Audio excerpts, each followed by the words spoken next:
it's Liv. Today I am doing another homemade DIY vegan takeout video. I have done 2 of these previously in the past, and if you guys haven't seen them, I will just pop them up here on the screen and I'll link them in the description box as well if you want to check them out. I made an Instagram story asking you guys to DM me with your favorite types of takeout that you always get, and there was an overwhelming response of Chinese and Thai style dishes. So I decided to focus on that for this video, and then I will do more videos in this series focusing on different types of cuisine and different recipes. I really love making these videos and I hope you guys enjoy these recipes, so let's get into it.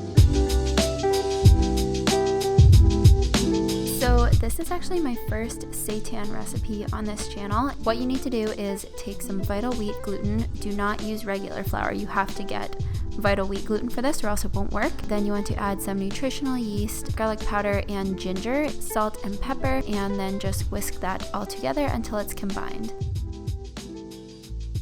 So then you're going to add to a separate bowl some water, apple cider vinegar, ketchup, and canola or olive oil, and just whisk that together until that is combined. Then all you have to do is drizzle that over the dry mixture and use your hands to form it into crumbles. So you don't want to knead it like you normally will see people doing in seitan recipes. You actually just want to make this a really crumbly mixture and make the pieces pretty small. I find the smaller they are, the easier it is to make them crispy, versus if they are bigger in size, then they will stay gooey in the middle. So you want to aim for a size like what I am showing here. Then you want to heat up a frying pan on medium heat, and I'm using this garlic and ginger stir fry oil. It is my favorite, especially for like Chinese type of dishes like this one. And then you are just going to pan fry the seitan pieces for about 6 to 8 minutes. You really want to give it a good amount of time in the pan because, like I said, you want it to get crispy so that they are crispy and chewy like meat rather than gummy like they would be if it wasn't fully cooked. You can put whatever type of sauce on this that you like. I just used some of this hoisin sauce, and this just shockingly tastes so similar to ginger fried beef, which was one of my favorite Chinese dishes before I went vegan. But you could do like an orange chicken sauce or like a lemon chicken or General Tao's. Like, the sky's the limit. Pick whatever sauce you like, or you can make your own.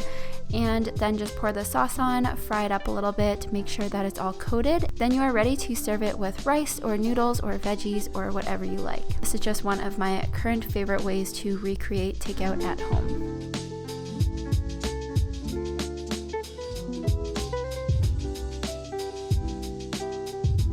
One of the most requested recipes from you guys was pad thai. So what we're going to do is just cook some rice noodles, and then while they're cooking, we are making the sauce out of some soy sauce, maple syrup or brown sugar, and lime juice.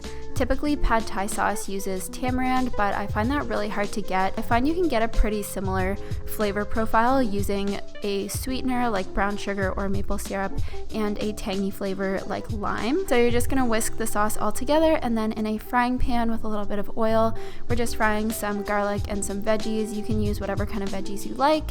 You're just going to fry it regularly. It's pretty self-explanatory. And then once your noodles are cooked, you can add those and add the sauce and just fry everything up until it's done.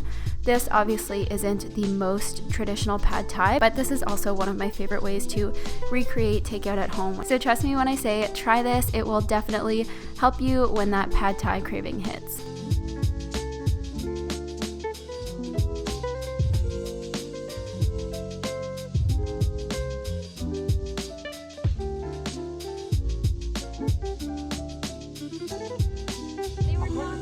So for this one, again, as usual, we are just frying up some garlic and onions with a little bit of oil.